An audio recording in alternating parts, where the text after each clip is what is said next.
দীর্ঘ আলোচনার পর অবশেষে শান্তি চুক্তিতে পৌঁছেছে যুক্তরাষ্ট্র ও ইরান। সামাজিক যোগাযোগ মাধ্যমে দেয়া এক বিবৃতিতে পাকিস্তানের প্রধানমন্ত্রী শাহবাজ শরীফ এমনটা জানিয়েছেন। বিবৃতিতে বলা হয়, উভয় পক্ষ সামরিক অভিযান অবিলম্বে ও স্থায়ীভাবে বন্ধ করতে সম্মত হয়েছে। চুক্তির আওতায় লেবাননকে অন্তর্ভুক্ত করা হয়েছে বলেও দাবি করেন তিনি।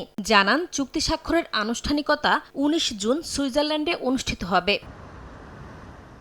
শাহবাজ শরীফ তার বিবৃতিতে কাতার, সৌদি আরব এবং তুরস্কের ভূমিকাকেও বিশেষভাবে উল্লেখ করেন। তিনি বলেন, এই দেশগুলোর সহায়তা ও কূটনৈতিক প্রচেষ্টা সমঝোতা অর্জনে গুরুত্বপূর্ণ অবদান রেখেছে।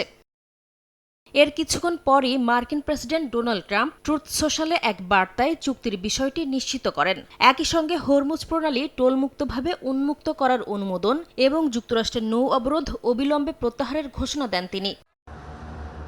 এদিকে ইরানের উপপররাষ্ট্রমন্ত্রী জানিয়েছেন, রাত থেকেই লেবানন সহ সব ফ্রন্টে যুদ্ধ ও সামরিক অভিযান তাৎক্ষণিক ও স্থায়ীভাবে বন্ধ হবে। একই সঙ্গে তিনি জানান, চূড়ান্ত চুক্তি নিয়ে আগামী ৬০ দিন পর্যন্ত আলোচনা চলবে, যেখানে উভয় পক্ষ বাস্তবায়ন কাঠামো চূড়ান্ত করবে। তবে কোনো শর্ত ভঙ্গ করলে তারা নিজস্ব প্রতিরোধমূলক ব্যবস্থা নেবে বলেও সতর্ক করেছে তেহরান। যুক্তরাষ্ট্র ইরান শান্তি চুক্তি ঘিরে ইতিবাচক প্রতিক্রিয়া দেখা গেছে বিশ্বজুড়ে। মার্কিন পররাষ্ট্রমন্ত্রী মার্কো রুবিও প্রেসিডেন্ট ডোনাল্ড ট্রাম্পকে চুক্তির জন্য অভিনন্দন জানিয়েছেন।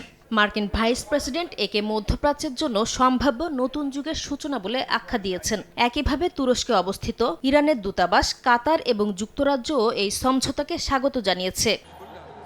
এদিকে শান্তি চুক্তিতে পৌঁছানোর আগ মুহূর্তেও লেবাননের দক্ষিণাঞ্চলে হামলা চালায় ইসরায়েলি বাহিনী। স্থানীয় সময় রোববার রাজধানী বৈরুতের দক্ষিণ উপশহর দাহিয়াহ এলাকায় আক্রমণ করে দখলদাররা। এতে বেশ কয়েকজন হতাহত হন। হামলার আগে দক্ষিণ লেবাননের ২৯টি এলাকায় নতুন করে জনসাধারণকে সরিয়ে নেয়ার নির্দেশ দেয় নেতানিয়াহু বাহিনী।